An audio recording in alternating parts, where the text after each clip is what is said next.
Okay, imagine this for a second, because it's tiny, almost invisible, but it quietly decides the fate of every universe you've ever seen. We're on Titan in Avengers Infinity War, red dust floating, broken stone everywhere, and the Avengers think they actually have a chance. Star-Lord is shaking, Mantis is screaming, Iron Man is bleeding, and Thanos is seconds away from losing the gauntlet. You remember this moment, right? Where everything is balanced on a knife's edge and one wrong move ruins the entire plan. Canon tells us Star-Lord snaps, punches Thanos, and the universe pays the price for that one burst of grief. But what if that wasn't the moment that doomed everything? Not really, not on a multiversal scale.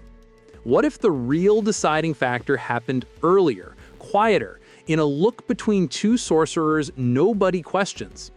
I'm talking about the split second when Doctor Strange hands over the Time Stone. Strange doesn't hesitate, doesn't bargain, just meets Thanos' eyes and lets the future collapse into one narrow path. We're told he saw 14 million outcomes and only one leads to victory. End of discussion, right? But here's where it gets uncomfortable, because Strange never says this is the only timeline that survives. He says it's the only one where they win. And those are very different promises. Now rewind a few seconds earlier, back to when Tony is impaled and gasping, staring at Strange like a man out of time. This is the exact moment where the multiverse forks, quietly, violently, without any flashy portal or glowing timeline map. In canon, Strange sees Tony as the key, the necessary sacrifice that keeps the future intact. But imagine Strange seeing something else too, a darker victory, one where Tony lives and everything else rots. Strange's fingers twitch around the eye of Agamotto, and for a heartbeat he almost chooses a different future. A future where Thanos doesn't snap, but the universe still breaks in slower, crueler ways. And you can already feel how wrong that sounds, because saving everyone isn't always the same as winning. Strange looks at Tony and says nothing, but inside, he's choosing which infinity deserves to exist. Because the Time Stone doesn't just show outcomes, it judges intent. And Strange knows Tony would never accept the truth. So he gives the stone to Thanos, not to save Tony, but to prevent something far worse from surviving. And that, right there, is the smallest moment that secretly decides the entire multiverse. Because in that other path, the one Strange rejects, Thanos loses on Titan and never snaps his fingers at all. Sounds perfect, right? Heroes win early, no dust, no 5-year nightmare, no broken families across the galaxy.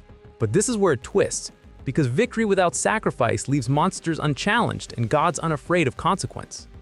Without the snap, the universe never learns fear, and power keeps growing unchecked, especially on Earth. Tony survives Titan, returns home, and instead of guilt, he's burning with certainty that he was always right. You can hear it in his voice already. If we'd prepared sooner, none of this happens. Project Insight becomes global. Not Hydra's version, but Stark's, wrapped in good intentions and glowing tech. Steve pushes back, of course, but this time there's no shared trauma to bridge the divide. No, Cap says quietly. This isn't protection, it's control. And the Avengers fracture without ever reuniting. Meanwhile, Thanos doesn't disappear.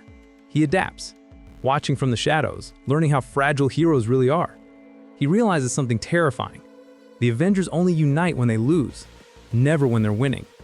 So he waits, letting Earth tear itself apart politically, technologically, morally, until resistance becomes impossible.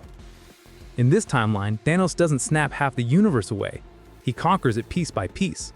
Strange sees all of this in a single cascade of futures. Tony alive, hope rotting, freedom dying quietly.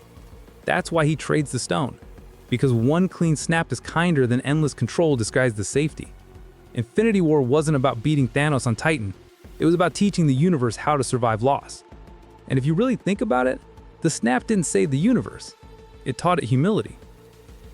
So tell me, would you choose the timeline where no one dusts, but no one is truly free? Or the one where half the universe dies but comes back knowing what it means to fight together again?